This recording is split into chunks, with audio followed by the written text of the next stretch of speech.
Hello everyone. आप सभी का आपके channel maths classes bye Poonam में स्वागत है। हेलो स्टूडेंट्स, आज हम करेंगे क्लास 8 का chapter number 5 square and square root, वर्ग और वर्गमूल। इसको करने से पहले आप फैक्टराइजेशन मेथड यानी अभाज्य गुणनखंड विधि की एक वीडियो है, उसको ज़रूर देखें। उससे आपको समझ आएगा कि हम अभाज्य गुणनखंड किस तरह करते हैं। अगर आपको वीडियो अच्छी लगे तो आप शेयर और सब्सक्राइब ज़रूर करें और लाइक करें।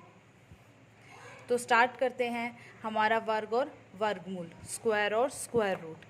अब स्क्वायर और स्क्वायर रूट जो है, हम स्क्वायर रूट जो है वो दो मेथड से निकालते हैं। स्क्वायर रूट मतलब वर्गमूल। स्क्वायर रूट को हम कैसे डिनोट करते हैं?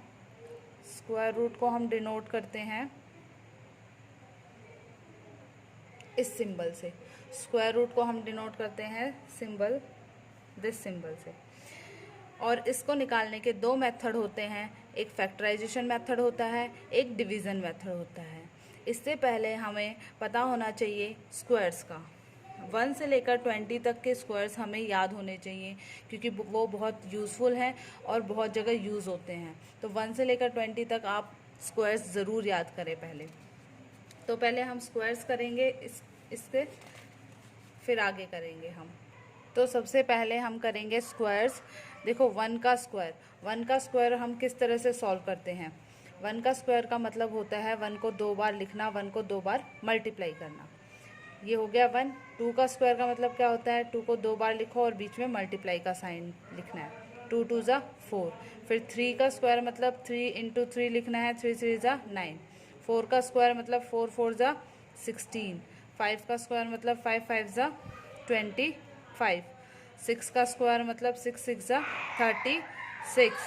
7 का स्क्वायर मतलब 7 का स्क्वायर होता है 7 इंटू 7 49। 8 का स्क्वायर होता है 8 इंटू 8 64। 9 का स्क्वायर होता है 81। 10 का स्क्वायर 100। 11 का स्क्वायर 121। 12 का स्क्वायर 144। 13 का स्क्वायर 169। 14 का स्क्वायर 196। 15 का स्क्वायर 225। 16 का स्क्वायर 256। 17 का स्क्वायर 289। 18 का स्क्वायर 324। 19 का स्क्वायर 361 एंड 20 का स्क्वायर 400।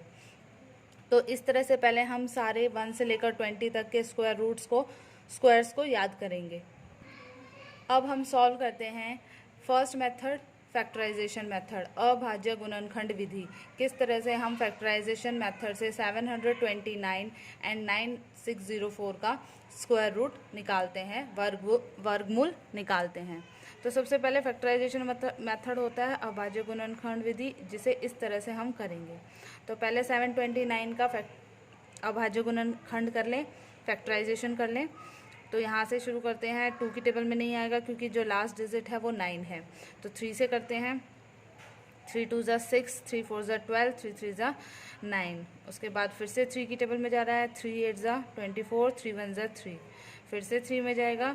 3 2 ज़ा 6 एंड 3 7 ज़ा 21। फिर से 3 में 3 9 ज़ा 27 एंड देन फिर से 3 3 3 ज़ा 9 and 1।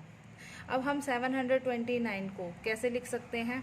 3 into 3 into 3 into 3 into 3 into 3। 6 बार 3 है तो हम 6 बार 3 से मल्टीप्लाई करके लिख देंगे। उसके बाद हमें निकालना है स्क्वायर रूट। तो दोनों तरफ हम क्या लगा देंगे? स्क्वायर रूट लगा देंगे, और वर्गमूल बोलते हैं इसे हिंदी में। अब देखो, स्क्वायर रूट से अगर कोई वैल्यू बाहर निकलती है, अगर इस वर्गमूल से कोई वैल्यू बाहर निकालनी है, तो सबसे पहले आपको पेयर बनाने पड़ेंगे। एक जैसे होने चाहिए। जैसे 3 और 3 दिख रहा है तो ये एक पेयर बन गया। इसको इस तरह से हम कर लेंगे। फिर 3 3 फिर से एक पेयर बन रहा है, 3 और 3 फिर से एक पेयर बन रहा है। तो इस तरह से हम पेयरिंग कर लेंगे।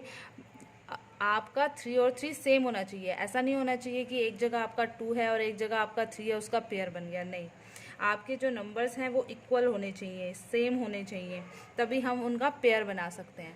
तो जब इस 3 इंटू 3 में से एक पेयर बाहर निकल जाता है, यहाँ 3 इंटू 3 में से एक बाहर निकल जाएगा, यहाँ 3 इंटू 3 में से एक बाहर निकल जाएगा, यानी अब ये स्क्वायर रूट ख़त्म हो जाएगा, क्योंकि पेयर में से एक ही वैल्यू बाहर निकलेगी स्क्वायर रूट में से। तो अब देखो क्या आंसर आ गया, 3 3 ज़ा 9 और 9 3 ज़ा 27। यानी अगर मैं 729 का अगर मुझे स्क्वायर रूट बताना है तो वो क्या है, 27। ठीक है, तो 729 का स्क्वायर रूट का आंसर क्या आ गया, 27। इसी तरह से हम सॉल्व करेंगे 9604 को। देखिए कैसे करेंगे, ये आ गया 9604। स्टार्ट करते हैं 2 से, 2 4 ज़ा 8, 2 8 ज़ा 16, फिर से 2 से, 2 2 ज़ा 4, 2 4 ज़ा 8, 1। अब देखो 2401 जो है वो किसकी टेबल में आता है, 3 में आता है, 2 4 6 और 7 नहीं आता है। ठीक है, तो इसी तरह से हम करके देखेंगे किसकी टेबल में आता है। 5 की टेबल में वैसे ही नहीं आएगा क्योंकि लास्ट डिजिट हमारा 5 नहीं है। तो अब देखते हैं 7 की टेबल में। देखो 7 3 ज़ा 21, बचा 3 30, 7 4 ज़ा 28, बचा 2 21, 7 3 ज़ा 21। अब ये भी 7 की टेबल में आएगा, 7 4 ज़ा 28, 7 4 ज़ा 28, बचा 6, 7 9 ज़ा 63, फिर 7 7 7 ज़ा 49, 7 और 1। इस तरह से अब हम 9604 को कैसे लिख सकते हैं, 9604 को हम कैसे लिख सकते हैं,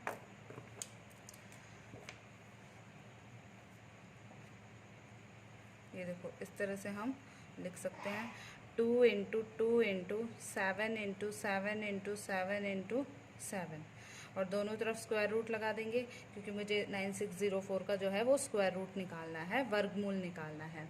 तो अब देखो पेयर बना लो, ये पेयर बन रहा है, ये पेयर बन रहा है, ये पेयर बन रहा है। अब एक बाहर आ जाएगा 2, यहाँ से 7 एक बाहर आ जाएगा, यहाँ से भी 7 एक बाहर आ जाएगा। तो ये क्या हो जाएगा, 2 7 ज़ा 14। उसके बाद हम मल्टीप्लाई करेंगे 47 से, उसके बाद हमारा कितना आ जाएगा, 98।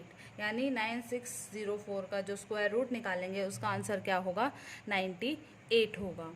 तो इसका दूसरा मेथड जो है वो भाग विधि है, जो कि हम दूसरी वीडियो में करेंगे। तो जिसको भी ये वीडियो अच्छी हो प्लीज़ लाइक और सब्सक्राइब ज़रूर करें और इसको ध्यान से देखें, आपको ज़रूर समझ में आएगा कि 729 या किसी भी नंबर का हम स्क्वायर रूट किस तरह से निकाल सकते हैं। Thank you.